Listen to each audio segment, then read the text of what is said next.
يا أيها الذين آمنوا اتقوا الله وقولوا قولا سديدا يصلح لكم أعمالكم ويغفر لكم ذنوبكم ومن يطع الله ورسوله فقد فاز فوزا عظيما. أما بعد فإن أصدق الحديث كتاب الله وخير الهدي هدي محمد صلى الله عليه وسلم وشر الأمور محدثاتها فإن كل محدثة بدعة وكل بدعة ضلالة وكل ضلالة في النار.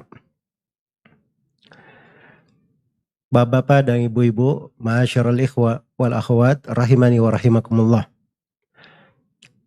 Alhamdulillah,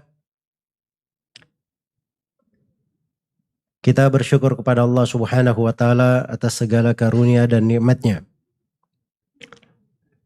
Dialah Allah Subhanahu wa taala yang memberikan hidayah kepada kita semua atas nikmat Islam ini. Nikmat agama yang lurus, agama yang sempurna, yang telah Allah Subhanahu wa taala lengkapi untuk kita segala nikmat, telah dicukupkan segala karunia untuk kita semuanya.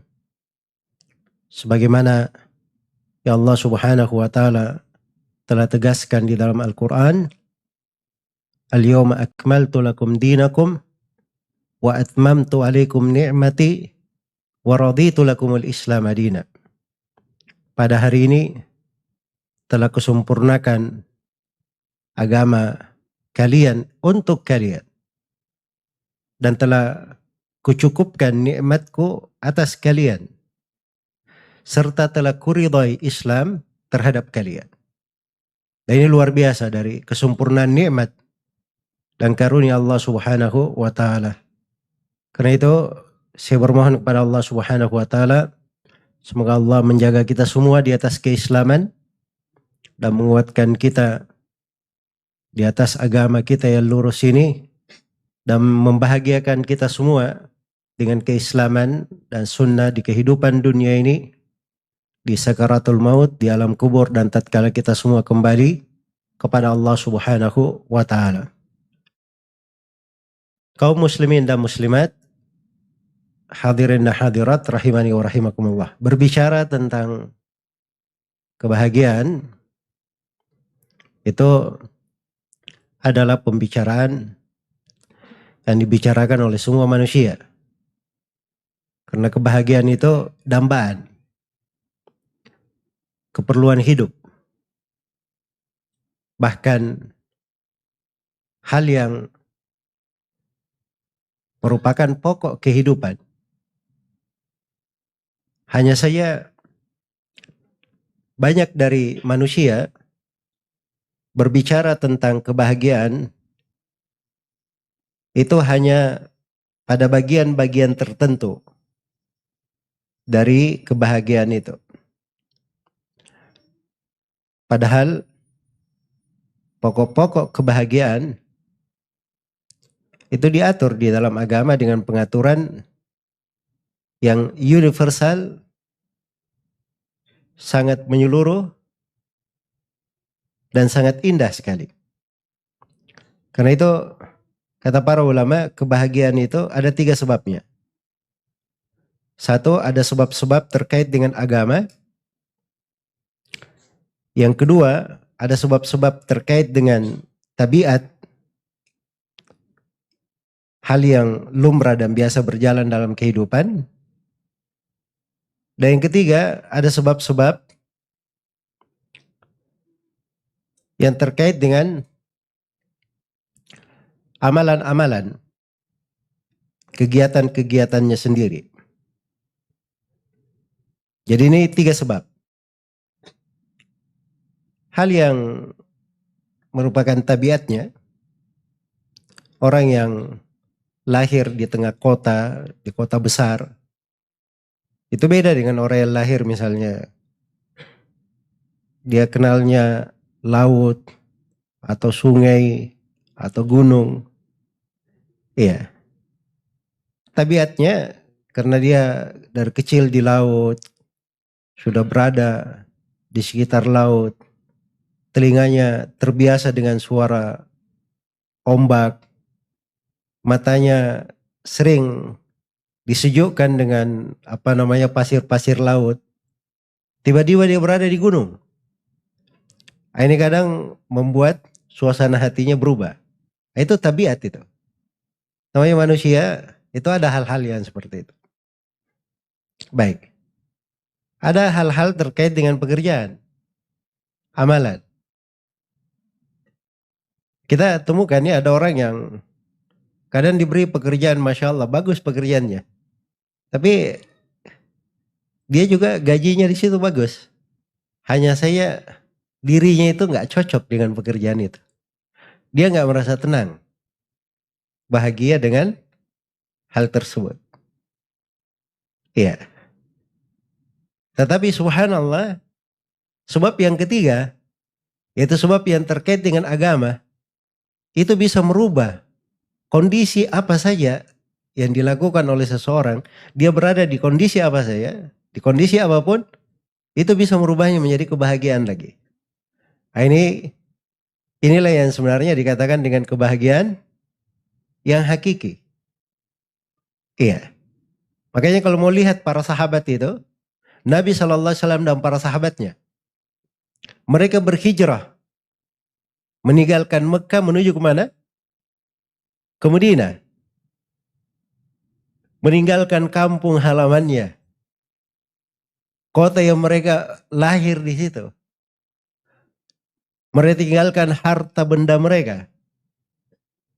Pergi ke kota, namanya kota Madinah. Iya. Kira-kira ada sudut kebahagiaan yang hilang atau tidak? Ada yang hilang. Bahkan kalau kita lihat syair-syairnya para sahabat itu, kadang di sebagian malam mereka melantungkan kerinduannya sampai jerami di Mekah saja mereka ingat gitu. Jerami di Mekah. Subhanallah. Saking rindunya. Tetapi itu semuanya, kebahagiaan itu tidak ada apa-apanya dibanding kebahagiaan mereka berhijrah. Tidak bisa dinilai kebahagiaan mereka itu bersama Rasulullah Sallallahu Alaihi Wasallam, menemani beliau, memperjuangkan agama, dibanding dengan sesuatu yang kadang tidak enak di hatinya, meninggalkan kampung halamannya. Nah, disitulah sebenarnya titik-titik kebahagiaan, pokok-pokok kebahagiaan yang harus dipahami. Jadi sebab-sebab yang terkait dengan agama itu pilar pokok dari kebahagiaan. Sebab-sebab yang terkait dengan agama. Sebab hal-hal yang terkait dengan tabiat, terkait dengan amalan dunia, itu semua orang tahu apa yang cocok untuk dirinya. Mengerti apa yang dirinya itu familiar dengannya.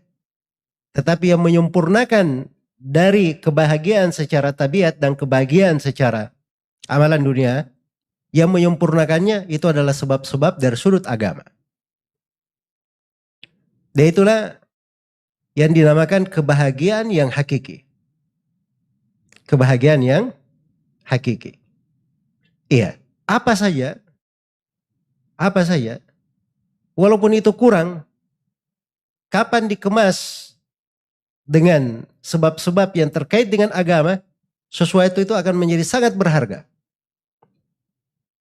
Sesuatu itu akan menjadi sangat berharga dan akan menjadi lebih indah. Bahkan lebih indah daripada dunia dan segala isinya. Dan ini kita akan bahasakan nanti pada sebagian bentuk kebahagiaan ini. Yang disebut lebih indah daripada dunia dan segala isinya. Karena itu kata sebagian ulama salaf rahimahumullahu ta'ala, di dunia ini ada sorga. Di dunia ini ada sorga. Siapa yang tidak masuk ke sorga dunia ini, dia tidak masuk ke sorga akhirat. Iya. Dan ini ucapan benar ya. Karena sorga dunia yang dia inginkan, itu adalah keislaman, keimanan, ketaatan. Dari tuntunan-tuntunan agama. Dan itu luar biasa kebahagiaan manusia di dalam hal tersebut. Karena itu di kajian ini saya akan memberi intisari dari pokok-pokok kebahagiaan yang semoga bisa menjadi pijakan untuk kita semua di dalam menjalani kehidupan ini. Dan saya akan sederhanakan dari pokok-pokok kebahagiaan ini dengan membacakan beberapa ayat dan beberapa hadits, dan dari situ saya akan simpulkan beberapa hal yang terkait dengan pilar-pilar kebahagiaan hidup ini. Dari pilar pokok dari kebahagiaan hidup, Allah Subhanahu wa taala sebutkan di dalam Al-Qur'an. Di surah An-Nahl. Allah Subhanahu wa taala berfirman di ayat 96, Allah Subhanahu wa taala berfirman, "Man amila salihan min dzakarin aw untha wa huwa mu'min, falanuhyiyannahu hayatan thayyibah. Wa lanajziyannahum ajrahum bi ahsani ma kanu ya'malun." Barang siapa yang beramal salih, barang siapa yang beramal salih dari laki-laki maupun perempuan, dan dia adalah seorang mukmin, maka sungguh kami akan berikan kepadanya kehidupan yang thayyibah, kehidupan yang sangat baik, kehidupan yang sangat bahagia, kehidupan yang terindah ya. Itu kata thayyibah itu dari at-thayyib atau at-tib, sesuatu yang sangat indah sekali, harum, sangat bagus. Makanya diterjemah ke bahasa Indonesia itu bisa banyak makna. Karena seseorang yang dengannya dia tenang, merasa bahagia, itu hayatan thayyibah namanya. Hayatan thayyibah. Dan para ulama rahimakumullahu ta'ala ketika menafsirkan ayat ini, mereka sebutkan beberapa makna yang terkait dengan hayatan thayyibah. Dan itu akan saya terangkan nanti insyaallah ta'ala. Tapi di sini ada dua pokok dari pilar kebahagiaan hidup yang disebut di dalam ayat. Yang pertama, man amila salihan, siapa yang beramal dengan amalan yang salih. Wa huwa mu'min, dan dia adalah seorang mukmin. Iya. Jadi ini dua pilar dari kebahagiaan hidup. Keimanan dan amalan apa? Amalan salih. Amalan salih ini bagian dari keimanan. Amalan salih bagian dari apa? Keimanan. Iya.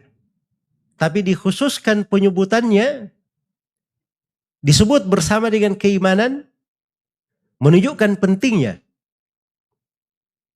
Menunjukkan pentingnya. Karena itu puluhan ayat. Innal ladzina amanu wa amilus shalihat. Sering kita baca kan? Sungguhnya orang yang beriman dan beramal salih. Dan di sini amalan salih dikedepankan. Dikedepankan. Menunjukkan pengaruh yang besar dari amalan salih ini. Iya. Tapi pokok perkara di amalan salih itu adalah keimanan. Itu pokok segala kebaikan. Karena keimanan ini, inilah yang membawa segala bentuk kebahagiaan untuk seorang hamba. Kita duduk seperti ini. Ini bagian dari keimanan juga namanya. Karena itu sebagian dari as-salaf ada yang berkata kalau mengajak ke majelis ilmu atau majelis dzikir, dia katakan ta'alau nu'min sa'atan. Ayo kita sama-sama. Kita beriman satu saat. Maksudnya bertambah apa? Bertambah keimanan. Iman itu, agama semuanya adalah iman. Agama semuanya adalah keimanan. Karena itu Nabi SAW bersabda, al-imanu bid'un wa sab'una syu'bah. Iman itu adalah 70 cabang lebih. Lebihnya berapa? Itu dibahasakan dengan bahasa bid'ah. Al-bid'ah itu antara 3 sampai 9. Makanya kadang dibahasakan bebas ya, iman itu 73 sampai 79 cabang, begitu bahasa bebasnya. Jadi iman ini banyak cabangnya, lebih 70. Nabi beri 3 contoh. Kata beliau, alaha qaulu la ilaha illallah. Paling tinggi dari cabang keimanan itu adalah ucapan la ilaha illallah. Paling bawahnya adalah imatatul adha anit tariq, menyingkirkan gangguan dari jalan. Wal haya'u syu'batun minal iman. Dan rasa malu adalah bagian dari keimanan. Diberi oleh Nabi SAW 3 contoh dari lebih 70 cabang ini. Mewakili. Karena iman itu ada yang terkait dengan ucapan. Itu ucapan la ilaha illallah. Ada yang terkait dengan lisan. Dan iman itu ada yang terkait dengan amalan. Menyingkirkan gangguan dari jalan. Itu kan amalan. Dan iman itu ada yang terkait dengan hati. Karena rasa malu, di mana tempatnya rasa malu? Rasa malu tempatnya di hati. Betul, pengaruhnya kelihatan di badan, di tubuh. Kalau orang malu kadang memerah wajahnya gitu kan. Dia pemalu kelihatan dari gerak-geriknya. Makannya nggak banyak ya kan. Jalannya juga terlihat. Nah, itu pengaruh dari malu yang ada di mana? Di hati. Tapi kalau di hatinya nggak ada malu, itu nggak kelihatan di badannya. Jadi dia sebenarnya amalan hati. Nah, 3 hal ini dari pokok keimanan. Disitulah bercabang banyak sekali dari keimanan. Apalagi di hati ini, subhanallah. Disitulah dari pokok-pokok kebahagiaan. Makanya iman itu luas, sangat luas sekali. Iman itu ada rukunnya. Itulah yang disebut dengan nama rukun apa? Rukun iman. Ada berapa rukun iman? Ada 6. Kata Nabi SAW, antu'mina billahi wa malaikatihi wa kutubihi wa rusulihi wal yaumil akhir wa tu'mina bil qadari khairihi wa syarrih. Iman itu adalah engkau beriman kepada Allah, kepada kitab-kitabnya, para malaikatnya, para rasulnya, dan engkau beriman kepada hari akhirat, serta engkau beriman kepada takdir yang baik dan yang buruk. Itu namanya rukun iman. Iya. Selain daripada rukun iman ini, itu disebut namanya syu'abul iman, cabang-cabang iman. Makanya dalam Al-Quran, iman itu diibaratkan seperti pohon. Alam tara kaifa daraballahu mathalan kalimatan thayyibatan kasyajaratin thayyibah asluha thabitu wa far'uha fis sama. Tidakkah engkau melihat bagaimana Allah membuat perumpamaan kalimat thayyibah? Kalimat namanya saja thayyibah, subhanallah. Kalimat yang sangat baik, kalimat yang sangat membahagiakan, kalimat yang sangat indah. Itulah kalimat la ilaha illallah. Itulah keimanan. Seperti pohon yang baik. Pokoknya itu sangat dalam sekali ke bumi, kuat sekali. Akarnya ke bumi. Pokoknya menjulang ke langit. Menjulang ke langit. Nah, ini keimanan bukan sembarang pohon. Tidak ada pohon yang semisal dengan itu. Tu'ti ukulaha kulla hinin bi'idni rabbiha. Pohon ini memberi buahnya di setiap waktu. Iya. Beda dengan pohon-pohon yang kita lihat ya. Musim mangga setiap waktu ada musimnya. Iya. Manggis jangan cari kalau tidak di musimnya. Kan begitu. Jambu ada musimnya. Semuanya ada musimnya. Iya. Ada musimnya. Tapi ini pohon setiap musim ada. Setiap waktu ada. Terus bedanya lagi kalau pohon di dunia ini, pohon mangga buahnya cuma mangga. Pohon jambu buahnya cuma apa? Jambu. Kalau ada pohon jambu buahnya nangka, lansat dengan ini, oh Masya Allah. Gempar dunia ini. Dan pohon yang seperti itu cuman ada di pohon keimanan. Dia memberi setiap buah, segala buah ada di keimanan itu. Nah, ini indahnya iman. Indahnya dari keimanan. Jadi ibaratkan seperti itu dari sudut keindahan, sebab itu juga berpengaruh di akhirat. Karena itulah penduduk sorga itu dari keistimewaan mereka itu mendapatkan pepohonan di sorga. Pepohonan di sorga itu kita tidak perlu jolok-jolok kata ya untuk apa namanya dapat buahnya, apalagi dilemparin. Ya, begitu mau sesuatu pohonnya itu mendekat, mendatangkan buah tersebut. Itu keimanan itu, indahnya keimanan di dunia dan diberi pahala balasan yang sangat indah di akhirat. Sampai balasannya di akhirat itu hal-hal yang kadang tidak pernah dibayangkan di dunia. Karena itu kata Nabi SAW, fiha ma la ainun ra'at, wala udhunun sami'at, wala khatar fi qalbi bashar. Di sorga itu ada sesuatu yang tidak pernah dilihat oleh mata, tidak pernah didengar oleh telinga, bahkan tidak pernah terlintas di benak. Terlintasnya tidak pernah. Itu ada kenikmatan-kenikmatan itu di sorga. Jadi kalau ada kesamaan dalam penamaan, itu cuman sama di dalam nama saja. Hakikatnya berbeda. Hakikatnya berbeda. Karena itu keimanan penuh dengan keindahan. Penuh dengan kebaikan. Keimanan inilah yang membuat kehidupan seseorang itu berbeda dengan yang lainnya.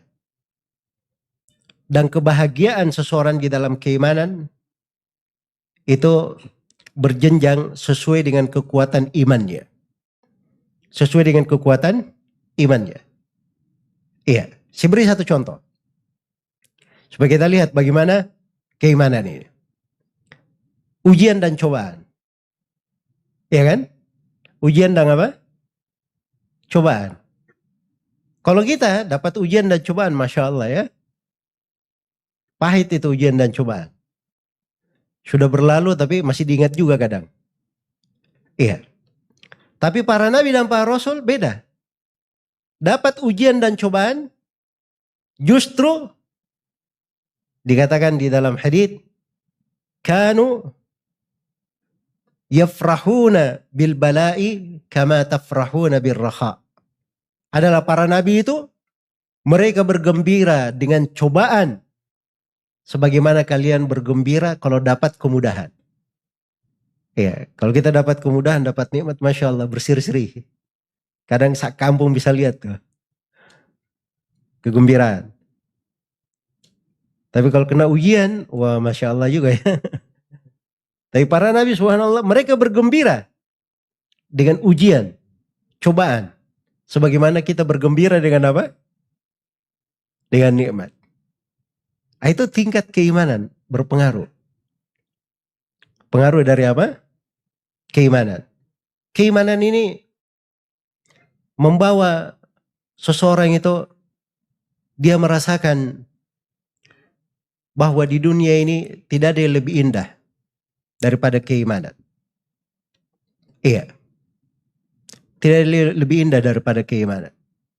Nabi dan para sahabatnya itu, mereka kalau ingin dunia, mereka bisa dapatkan dunia dengan segala kenikmatan yang ada di dalamnya.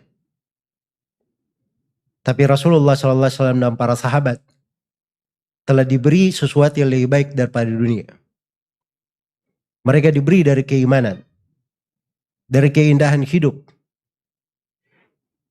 Yang dunia itu cuman ada di tangan mereka, tidak di hati mereka. Itu para sahabat Nabi SAW. Karena itu dari para sahabat, jangan dipikir ya bahwa para sahabat semuanya miskin-miskin, tidak ada dunia di tangannya. Ada orang-orang kaya di tengah para sahabat. Abdurrahman bin Auf radhiyallahu taala anhu. Ya. Siapa lagi? Utsman bin Affan, ya kan? Talha bin Ubaidillah. Sebut Talha bin Ubaidillah itu kebunnya banyak sekali itu. Kalau dihitung hartanya itu luar biasa. Az-Zubair bin Lawam. Ini 4 orang sahabat. 4 orang sahabat dijamin masuk surga. Ada dunia, mereka punya. Tapi bedanya itu kelihatan. Bedanya kelihatan. Suatu hari dihidangkan di depan Abdurrahman bin Auf makanan beraneka ragam, banyak sekali. Beliau menangis terseduh-seduh melihat makanan itu. Kata beliau, subhanallah, dulu saudara saya, Mus'ab bin Umair, beliau ingat Mus'ab bin Umair, orang yang sangat kaya di Mekah, anak orang kaya. Begitu dia masuk Islam, diboikot oleh keluarganya menjadi orang yang sangat fakir. Dikirim oleh Nabi SAW ke kota Madinah, jadilah beliau duta besar umat Islam yang pertama. Berhasil. Bisa dibayangkan itu kota Madinah jadi kotanya umat Islam. Sehingga Nabi itu pantas sekali berhijrah dari Mekah ke Madinah. Dan itu sangat ditakuti oleh orang Arab. Karena kota Madinah ini di dalamnya ada 2 suku besar, Al-Aus dan Khazraj. Ini disegani di tengah orang Arab di dalam peperangan. Makanya mati-matian tuh orang Quraisy mau menghalangi Nabi berhijrah. So kalau sudah gabung di sana, mereka khawatir masa depan mereka nanti. Kalau Nabi SAW dan para sahabat membalas perbuatan zalim yang selama ini mereka lakukan. Iya. Berhasil Mus'ab bin Umair radhiyallahu ta'ala anhu. Terjadi perang Uhud. Beliau mati syahid di perang Uhud. Ketika mati syahid, kata Abdurrahman bin Auf, begitu kakinya ditutup, wajahnya terbuka. Wajahnya ditutup, kakinya terbuka. Kayaknya tidak cukup mengafaninya. Kata beliau, dan saya di tengah kenikmatan seperti ini. Saya khawatir ini adalah sesuatu yang Allah segerakan untuk saya di dunia, tidak diberikan untukku di akhirat. Nah, itu cara memandang mereka. Karena di hati mereka itu sudah ada kebahagiaan tersendiri. Di hati mereka. Nah, ini kebahagiaan yang seperti ini yang perlu kita miliki. Dan itu dari keimanan. Disebutkan oleh Al-Hafidz Ibn Rajab rahimahullahu ta'ala bahwa ada seorang syekh, seorang guru yang salih. Dia datang di tengah majelis mengajari murid-muridnya. Tiba-tiba dari gunung itu turun kambing gunung. Turun. Langsung dia datang ke majelis itu, lewati depan syekh, kemudian bersimpuh. Dia julurkan kepalanya ini, siap disembelih. Iya. Ini kambing gunung ini, orang kejar saja belum tentu bisa dapat. Tiba-tiba kambing gunungnya datang bersimpuh di depannya, siap untuk disembelih. Iya. Kalau ini di golongan-golongan lain ini dibilang apa ini? Karomah luar biasa guru ini ya. Kan begitu. Tapi lihat guru ini apa yang terjadi padanya. Gemetaran. Gemetaran dia. Kelihatan di wajahnya. Ditanya oleh murid-muridnya, ya Syekh ada apa? Kata beliau tadi, saya ketika keluar dari rumah untuk mengajar di sini, terbesik di hati saya. Saya ingin makan kambing gunung. Cuman lewat aja di hatinya, subhanallah. Ingin makan kambing gunung. Hadir betul kambingnya di depannya. Tapi bersamaan dengan itu dia gemetar. Dia, wah ini Masya Allah, memang Alhamdulillah. Allah banyak beri rezeki kepada saya. Ya kalau kita kan seperti itu kan. Ya. Ini dia tidak gemetar. Apa yang dia pikirkan? Kata beliau, saya khawatir ini kenikmatan Allah segerakan untuk saya di dunia. Saya tidak diberi lagi di akhirat. Sebab itu masalah besar sekali. Seorang beramal, amalan akhirat, dia menghendaki dunia. Allah beri betul itu dunia. Allah beri betul dunia. Makanya banyak sekali ya kalau orang bersedekah, niatnya mau dunia, dikasih dia sedekah. Dia ibadah, sholat duha, supaya dilancarkan rezekinya dan seterusnya, diberi. Sedangkan beramal akhirat dengan semata dunia, itu masuk di dalam bab kesyirikan. Iya. Dan itu tidak diperbolehkan. Yang boleh itu seorang beramal akhirat untuk akhirat pula. Dan dunia boleh dia ikutkan. Itu yang boleh. Jelas ya? Tapi kalau dia hanya murni mengharapkan dunia, itulah yang dicela di dalam banyak ayat Al-Quran. Iya. Man kana yuridul hayatad dunya wa zinataha nuwaffi ilaihim a'malahum fiha wa hum fiha la yubkhasun. Barang siapa yang menghendaki kehidupan dunia dan gemerlapnya, kami akan melengkapi dari amalan tersebut. Diberikan sempurna. Dan mereka tidak akan dikurangi. Itu janji Allah ya. Diberi sempurna, tidak akan dikurangi. Kalau dia memang cari dunia. Tapi ingat. Ulaika alladhina laysa lahum fil akhirati illa an-nar wa habita ma sana'u fiha wa batilun ma kanu ya'malun. 3. Mereka ini orang-orang yang tidak ada bagiannya di akhirat kecuali neraka. Batil seluruh amalan mereka dan hancur apa yang mereka lakukan. 3 hal. Untuk balasan akhiratnya. Karena itu di dunia ini kalau kita beramal ibadah itu asalnya untuk Allah. Salat duha hanya untuk Allah Subhanahu wa taala. Kita tahu ada keutamaan salat duha. Orang yang salat duha kata Nabi SAW itu dibukakan untuknya, dicukupi untuknya perkaranya 1 hari penuh. Kan begitu? Iya. Wahai anak Adam, salatlah 2 rakaat, 4 rakaat di awal hari, aku cukupi untukmu di akhir hari. Itu kan janji. Kita imani, tapi tidak boleh seorang itu sholat untuk apa? Untuk mencari dunia. Sholat itu untuk siapa? Untuk Allah Subhanahu wa ta'ala. Kita diberi keutamaan amalan, betul itu untuk motivasi, nggak apa-apa. Sekarang mau saya tanya, para sahabat ketika perang dapat gonima, mereka ambil gonima atau tidak? Hah? Ambil gonima, saya mau tanya, gonima itu apa? Dunia atau bukan? Dunia. Tapi mereka jihad untuk siapa? Untuk gonima atau untuk Allah? Jihadnya untuk Allah. Karena itu Nabi SAW bersabda, man qatala litakuna kalimatullahi hiyal ulya fahuwa fi sabilillah. Siapa yang berperang agar supaya kalimat Allah yang paling tinggi, maka itulah yang di jalan Allah. Iya, di jalan Allah Subhanahu wa taala. Keimanan ini luar biasa, menjadi ukuran. Sehingga seseorang itu dia kurang. Yang ada di tangannya dari dunia, dia merasa sangat bahagia sekali. Menjadi orang yang sangat bahagia. Karena keimanan. Iya. Karena seseorang yang dibatasi dunia untuknya, itu belum tentu keburukan untuk dia.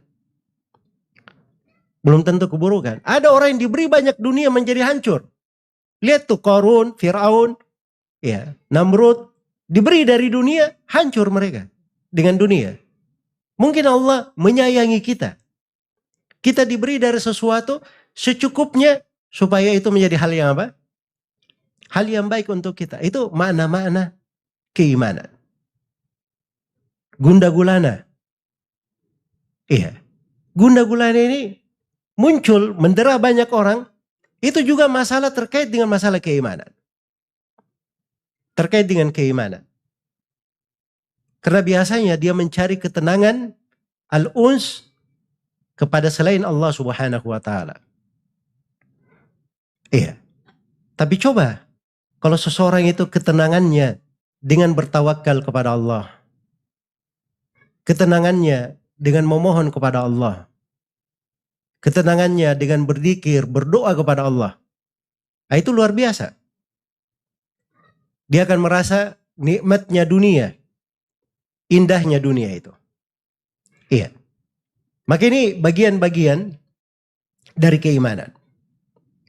Bagian-bagian penting dari keimanan. Belum lagi kita masuk dalam jabaran keimanan kepada Allah. Keimanan-keimanan itu ada rukun iman ya. Ada iman kepada Allah. Subhanallah.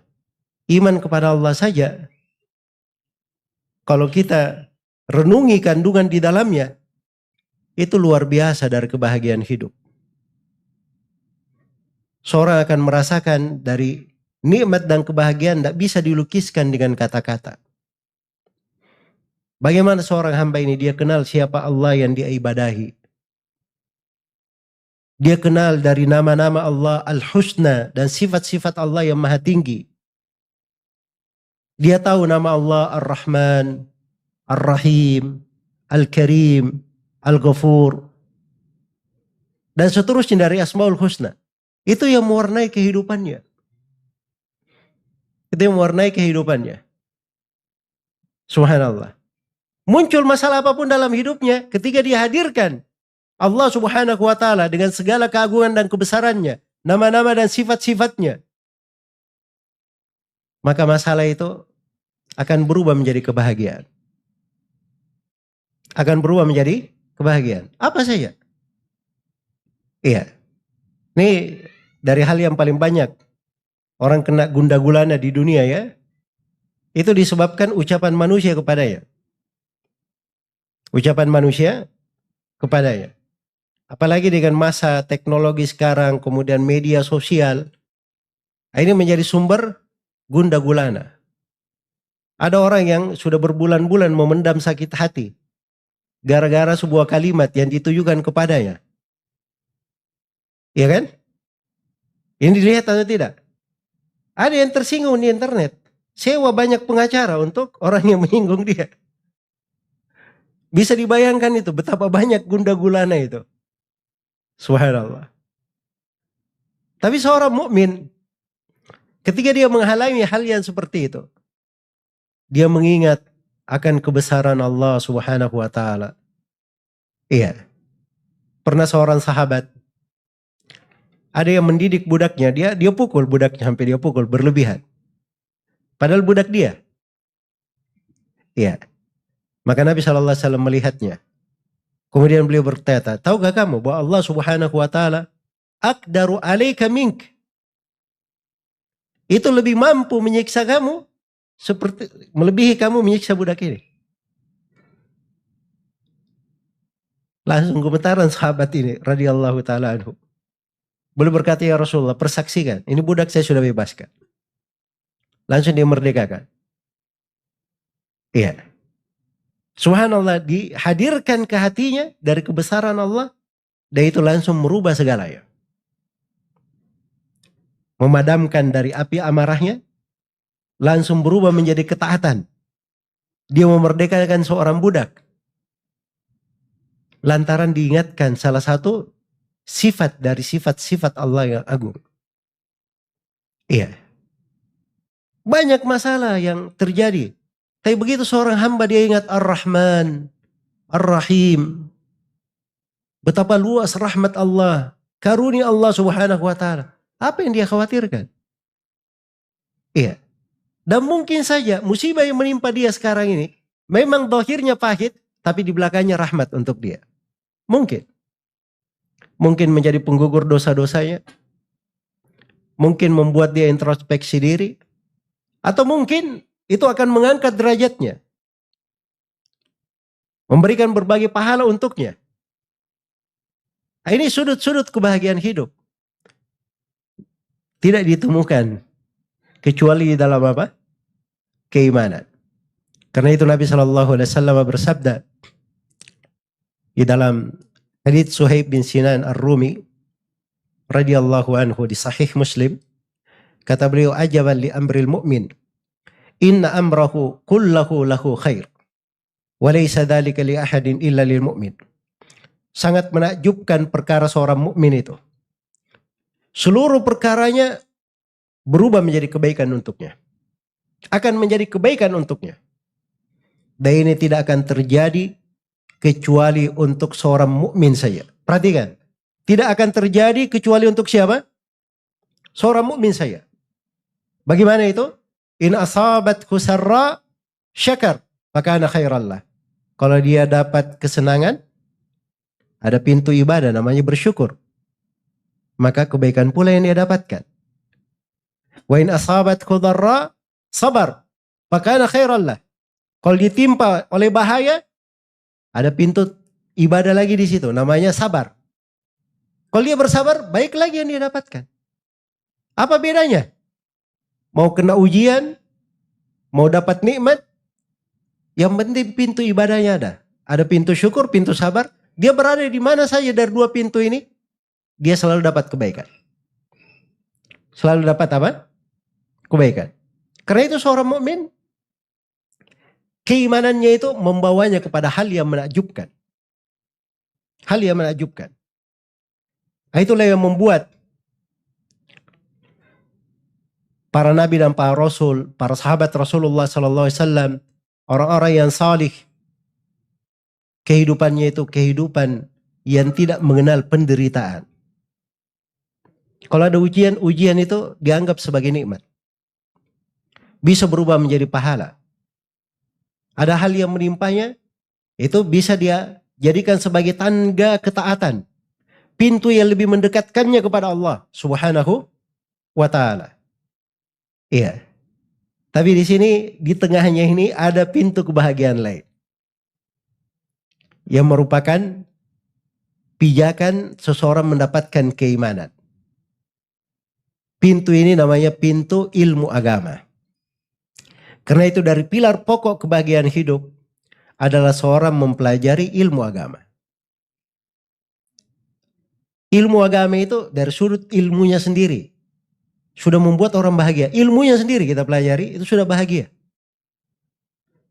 Dari sudut seseorang menyandang ilmu, dia adalah orang yang paling berbahagia. Dari sudut pengaruh-pengaruh ilmu yang dia ketahui, itu dia berbahagia lagi.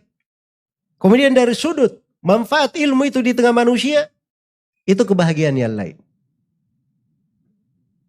Makanya wajar ya kalau disebutkan dari Al-Hasan Al-Basri, Ibrahim bin Adham, dan selainnya mereka katakan innana fi sa'adah law ya'lamul muluku wa abna'ul muluki ma nahnu fiha lajaladuna 'alaiha bis-suyuf.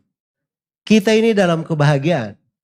Andai kata raja-raja dan anak-anak raja mengetahui kebahagiaan yang kita berada di dalamnya, mereka akan cambuk kita dengan pedang-pedangnya. Iri akan kebahagiaan di tengah ahli hadits.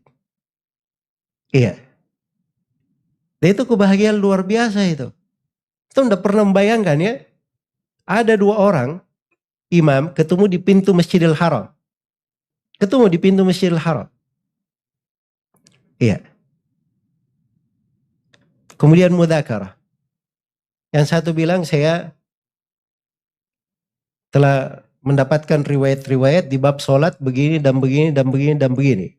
Temannya bilang saya juga punya bab itu. Saya meriwayatkannya dari jalur begini dan begini dan begini.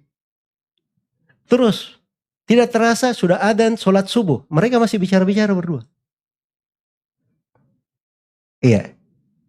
Perhatikannya dari kebahagiaan yang membuat mereka lupa.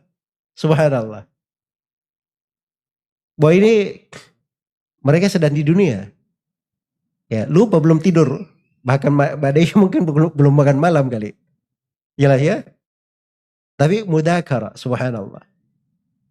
Ya, kemarin ada tamu Syekh Muhammad bin Zaid bin Muhammad bin Hadi Al-Madakhali.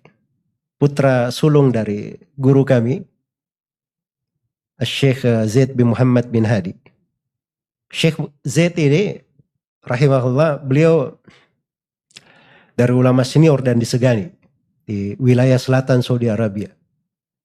Ya, saya kemarin tanya ke putra beliau Syekh Muhammad. Sebenarnya Syekh Zaid itu kenapa beliau kalau menulis bait-bait syair cepat sekali dan banyak sekali syair-syair yang beliau buat. Kata beliau kata anaknya Syekh Muhammad, ayah saya pernah beliau sakit.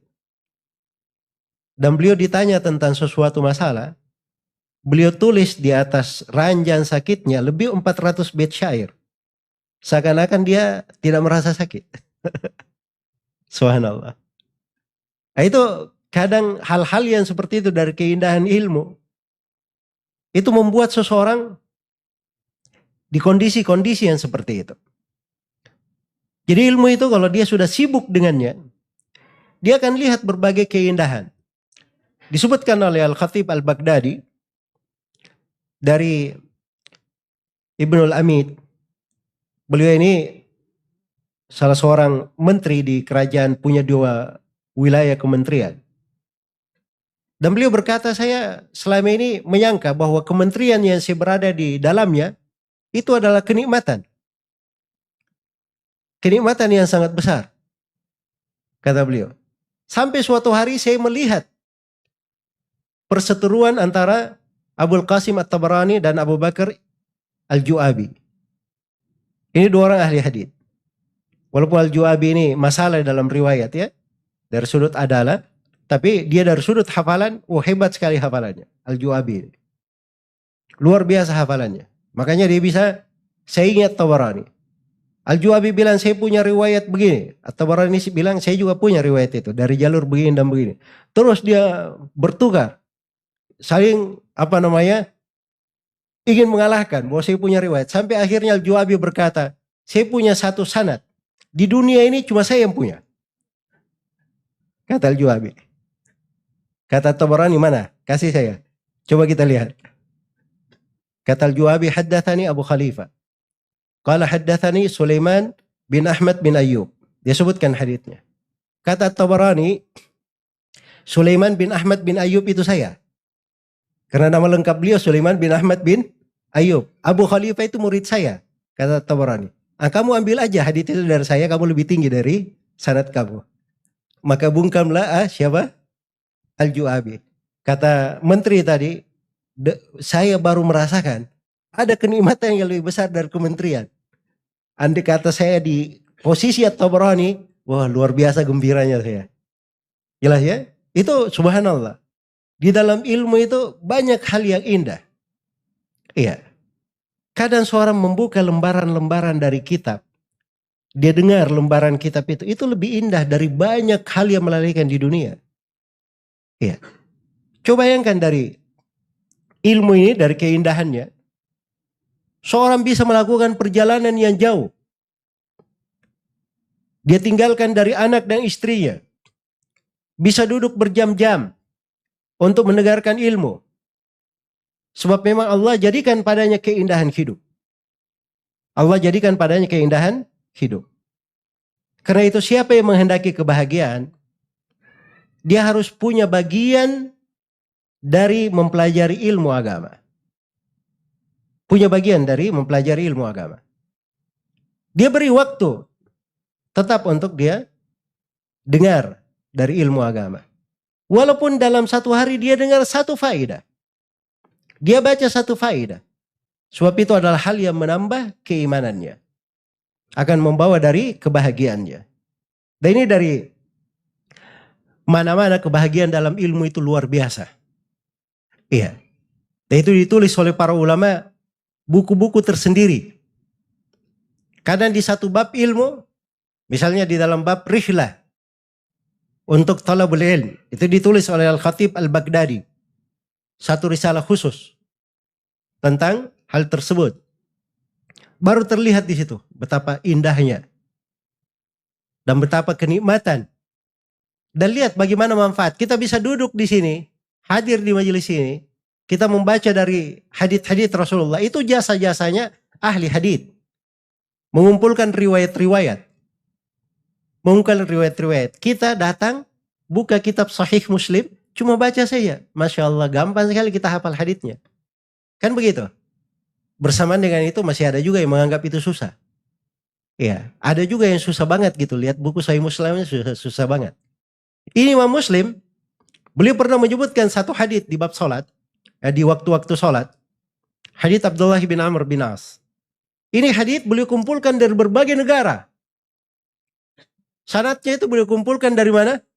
Dari berbagai negara. Kita datang cuman baca saja dan dikumpulkan oleh Imam Muslim. Makanya di situ ada hal yang terjadi di luar kebiasaan Imam Muslim. Beliau bawakan sebuah athar dari Yahya bin Abi Katsir. Bahwa Yahya bin Abi Katsir berkata, la yustata'ul ilm birahatil jisim.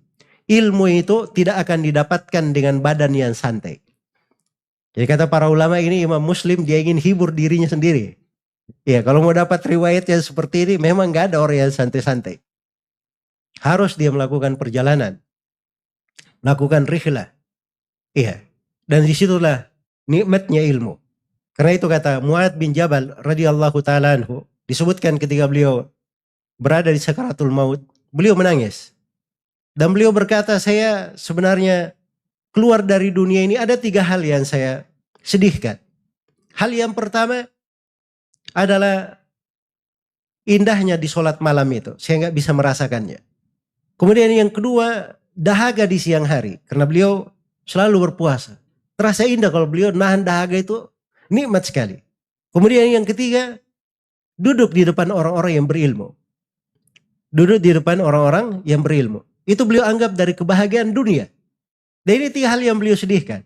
Ketika beliau apa? Akan wafat radhiyallahu ta'ala anhu. Amalan-amalan salih yang sangat indah. Baik, ini beberapa sudut keindahan di pembahasan keimanan kepada Allah Subhanahu wa taala. Ya, dan ini dari pilar pokok kebahagiaan hidup. Cabangnya banyak sekali, keimanan. Apalagi kalau sudah masuk di dalam iman, iman itu ada namanya perhiasan iman. Ada namanya kelezatan iman. Ada namanya manisnya iman. Iya. Ada namanya basyasyatul iman. Basyasya itu sesuatu yang membuat seorang itu bergembira. Memenuhi dirinya, kegembiraan itu.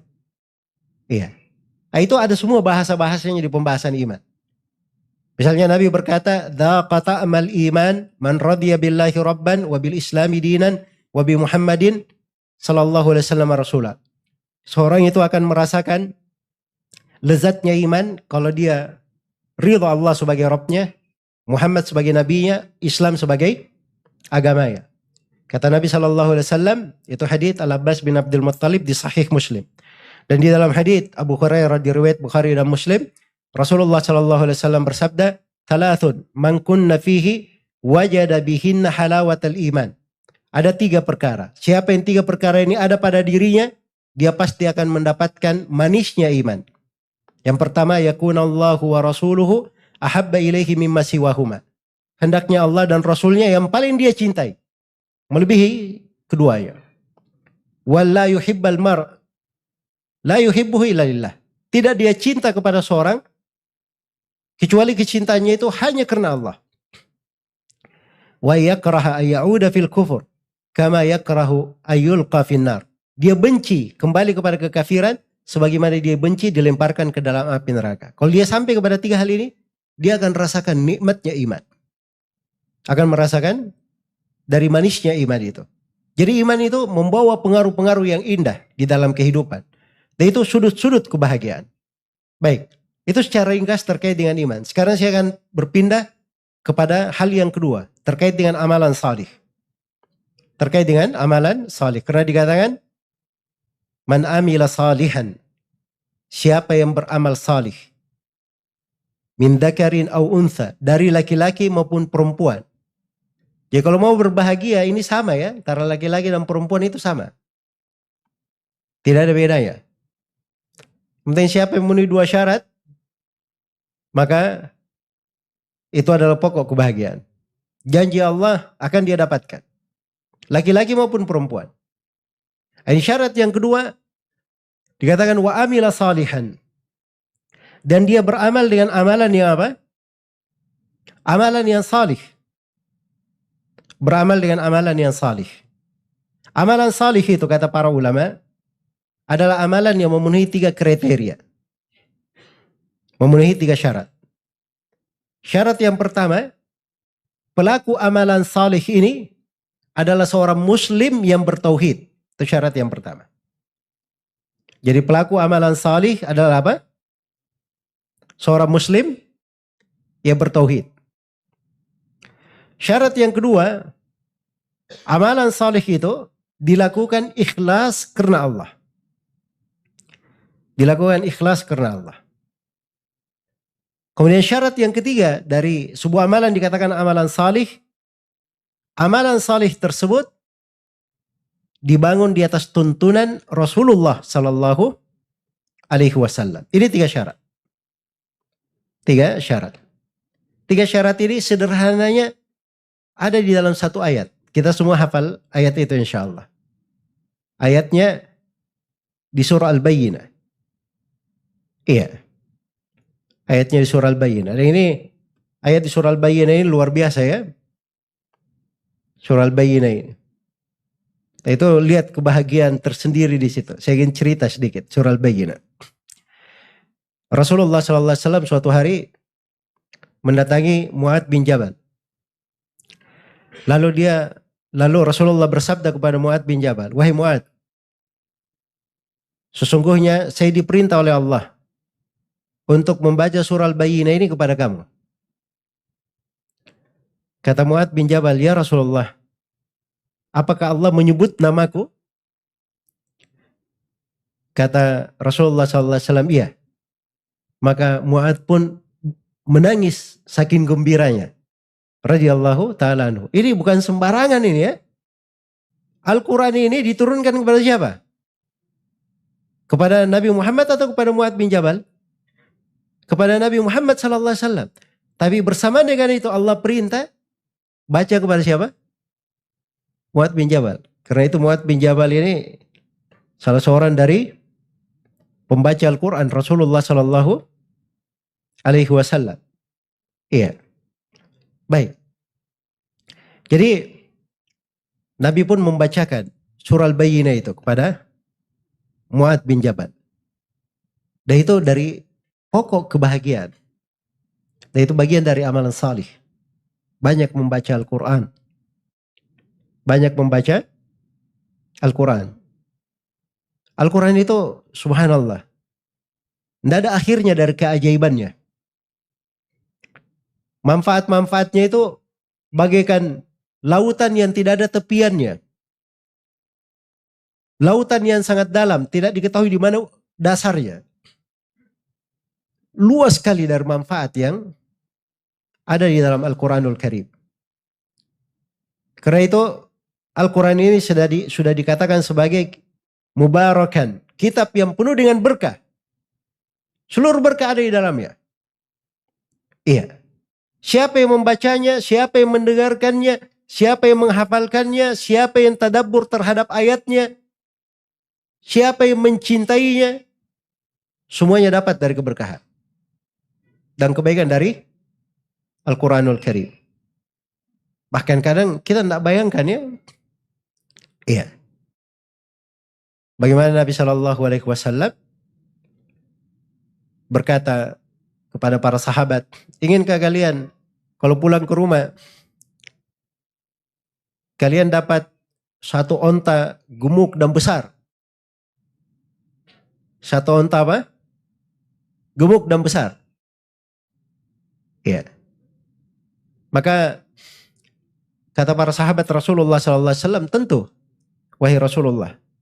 Ya ini dikasih bahasa ya, kadang kita perlu juga bahasa seperti ini ya. Sebab kalau dikasih bahasa-bahasa akhirat, kadang kurang nyambung begitu, lambat nyambungnya. Tapi kalau dikasih bahasa bisnis, oh cepat itu. Iya. Maukah kamu lakukan sebuah amalan? Amalan ini kamu dapat pahala atau dapat upah 1 miliar. Nah, itu baru nyambung itu. Kan begitu? Nah, ini dikasih bahasa onta. Iya. Dikasih bahasa onta oleh Nabi Shallallahu Alaihi Wasallam. Dan ini bahasa yang dipakai oleh Rasulullah Shallallahu Alaihi Wasallam untuk para sahabat ini supaya mereka tahu bahwa ini perkara besar. Wah, iya kami tentunya mau ya Rasulullah. Onta sekarang itu berapa harganya? Yang gemuk besar itu ya anggaplah misalnya kalau dia harganya 1 ekor saja dihitung 5.000 real berarti 20 juta gitu kan. Dan kayaknya itu murah kalau 5.000 real. Ini 5.000 real ya. Ya, gimana kalau orang dia punya onta, dapat onta 10. Masya Allah sudah dapat berapa? 20 juta kali 10, 200 juta. 200 juta. Iya. Kata para sahabat, tentu kami mau ya Rasulullah. Kata beliau, kamu berdiri di dalam sholat pada setiap ayat yang kamu baca itu lebih bagus daripada seekor onta. Sekarang kita hitung dulu, sholat sunnah.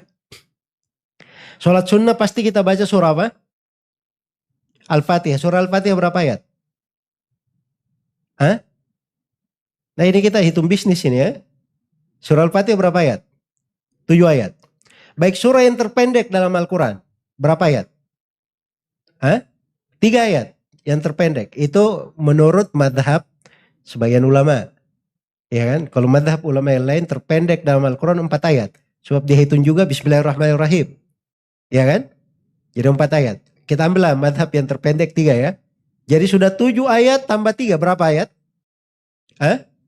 10 kali 2, 20 ayat. Kali 20 ekor unta. 20 ekor kali 20 juta.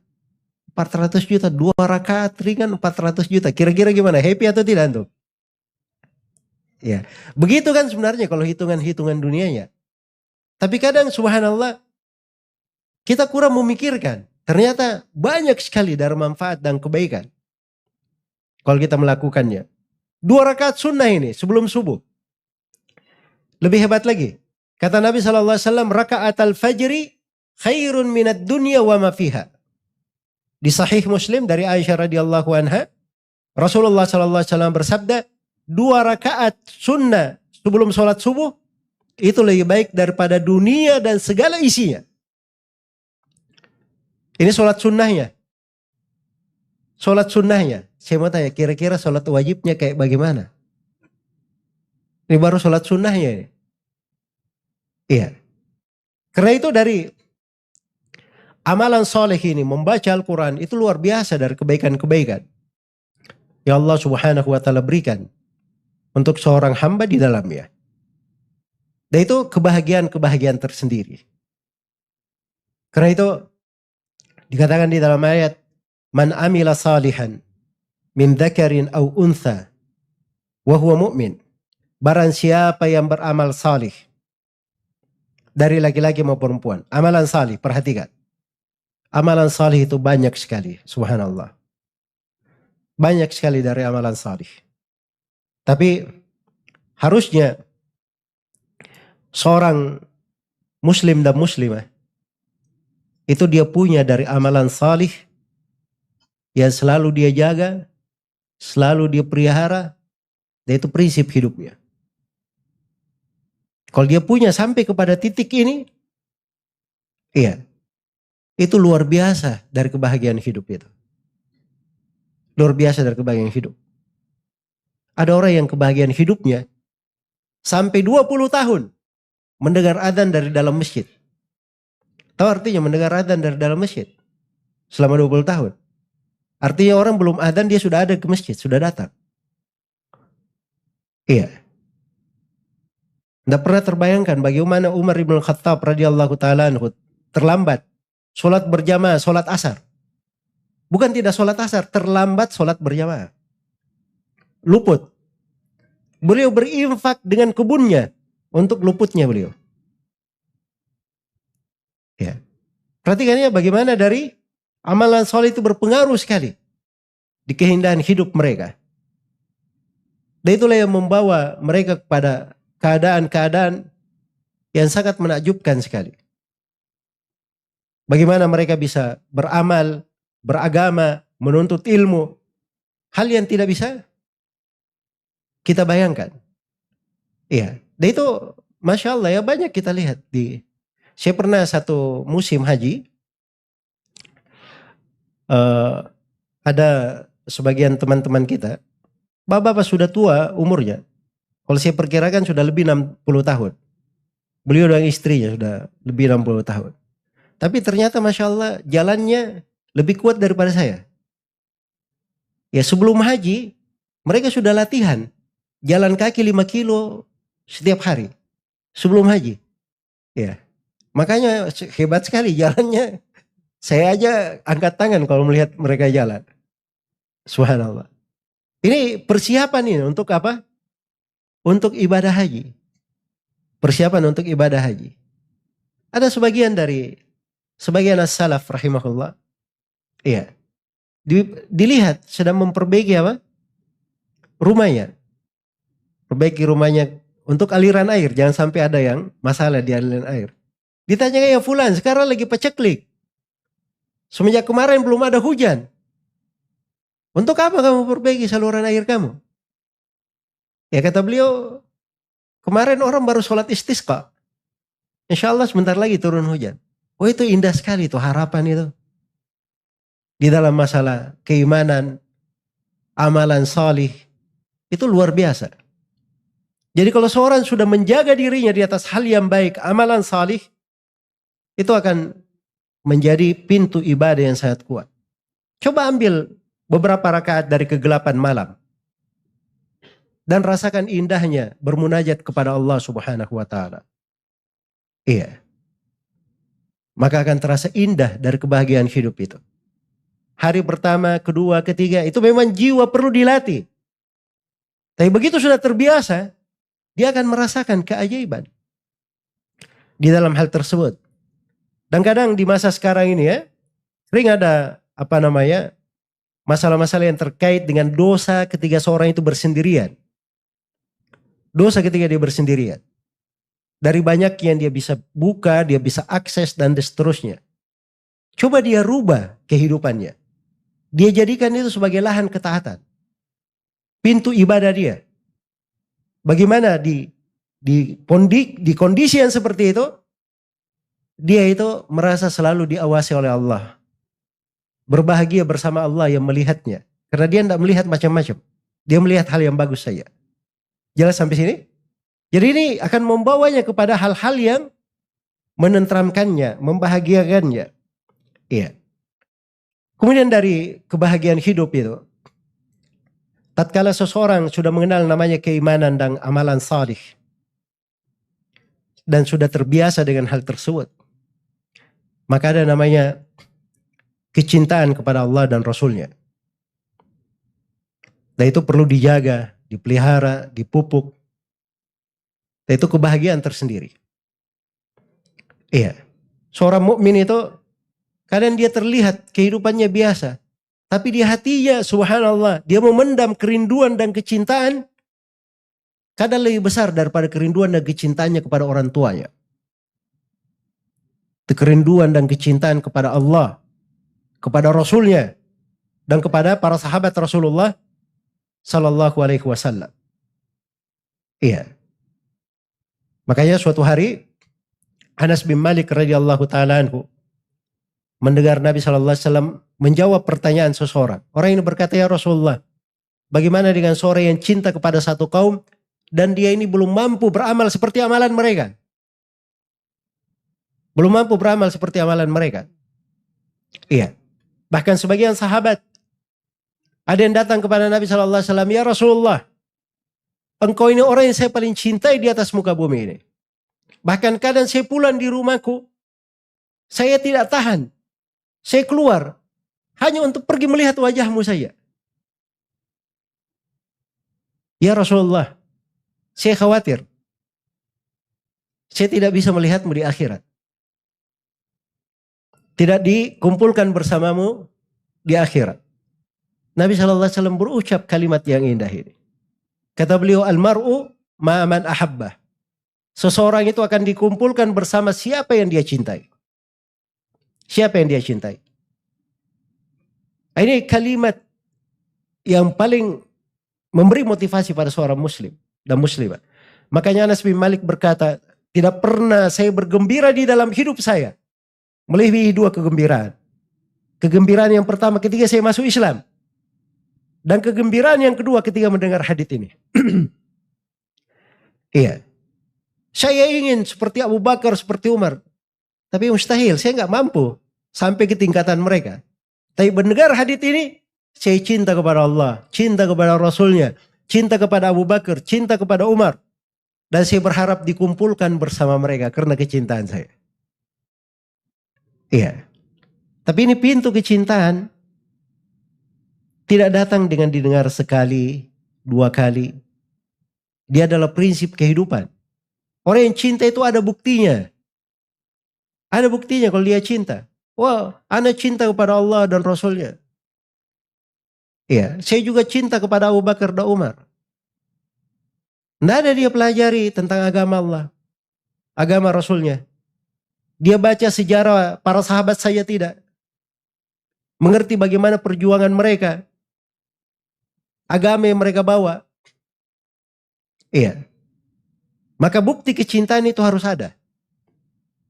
Dan di dalam membuktikan kecintaan itu bagian-bagian yang sangat indah dari kehidupan. Bagian-bagian sangat indah dari kehidupan. Iya. Coba bayangkan banyak dari kita tertimpa ujian dan cobaan. Kita mengingat ujian dan cobaan yang menimpa para sahabat.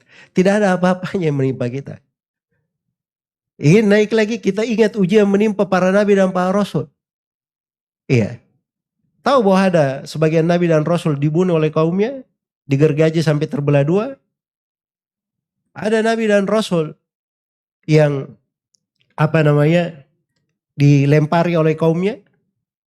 Itu ada. Jadi kalau diingat semua itu akan meringankan dari kehidupan, membawa mana-mana yang sangat membahagiakan. Kemudian terakhir di sini saya tutup dengan sebuah hadits atau dua hadits dari Nabi Sallallahu Alaihi Wasallam. Yang pertama diriwayatkan oleh Imam Muslim. Rasulullah Sallallahu Alaihi Wasallam bersabda, "Qad aflaha man aslama, wa rizqa kafafan, wa qanna'ahu Allahu bima atah." Sungguh telah beruntung siapa yang berislam, diberi dari kafaf. Kafaf itu pemberian rezeki Allah yang mencukupinya. Tapi tidak lebih rezeki itu kafaf namanya. Jadi kalau dia perlu sesuatu, diberi sesuatu di tangannya, tapi tidak lebih. Tapi begitu dia perlu, Allah berikan kepadanya. Itu paling indah itu, rezeki yang seperti itu. Kemudian yang ketiga, wa qanna'ahu Allahu bima ata. Allah beri kepadanya qanaah, dia merasa cukup terhadap pemberian yang Allah berikan. Dan hadits yang lain dari Ubaidullah bin Mihsan Al-Khatmi radhiyallahu taala anhu, Rasulullah sallallahu alaihi wasallam bersabda, "Man asbaha minkum aminan fi sirbihi, mu'afan fi jasadihi, wa indahu qutu yaumihi, fakannama hizat lahu dunya bihadafiriha." Barang siapa di antara kalian orang-orang yang beriman di waktu paginya dia aman di tengah keluarganya, pada dirinya, pada hartanya, mu'afan fi jasadihi, sehat jasadnya, wa indahu qutu yaumihi, dan dia punya makanannya di hari itu. Maka kata Nabi seakan-akan dunia dan segala isinya dalam milik dia. Sebab ini tiga, ini sifatnya para raja ini yang memiliki dunia. Ya, dia aman dengan segala tentaranya, dia punya aman, jasadnya sehat, kemudian dia punya makanannya. Sudah berarti dia sudah raja di dunia. Ya, itu namanya kesyukuran terhadap nikmat. Dan syukur terhadap nikmat ini itu luar biasa. Akan memberi seorang hamba dari keindahan di dalam hidupnya sesuatu yang tidak bisa dilukiskan dengan kata-kata. Iya. Semoga Allah Subhanahu wa taala menganugerahkan kepada kita semua as-sa'adah, kebahagiaan yang abadi di dunia dan di akhirat. Dan semoga Allah Subhanahu wa taala selalu mencurahkan untuk kita semua dari kelurusan jalan di atas Islam dan sunnah Rasulullah sallallahu alaihi wasallam di kehidupan dunia, di sakaratul maut, di alam kubur. Dan semoga Allah mengumpulkan kita semua bersama Nabi Muhammad sallallahu alaihi wasallam, para nabi, para sahabat, dan orang-orang yang saleh di surga Allah Subhanahu wa taala yang penuh dengan kenikmatan bersama kedua orang tua kita dan siapa yang kita cintai dari hamba Allah di atas muka bumi ini. Innahu waliyu dzalika wal qadiru alaih, wallahu taala alam. Baik. Waktu yang diberikan sudah selesai ya. Dan kita cukupkan sampai sini. Subhanakallahumma wa bihamdika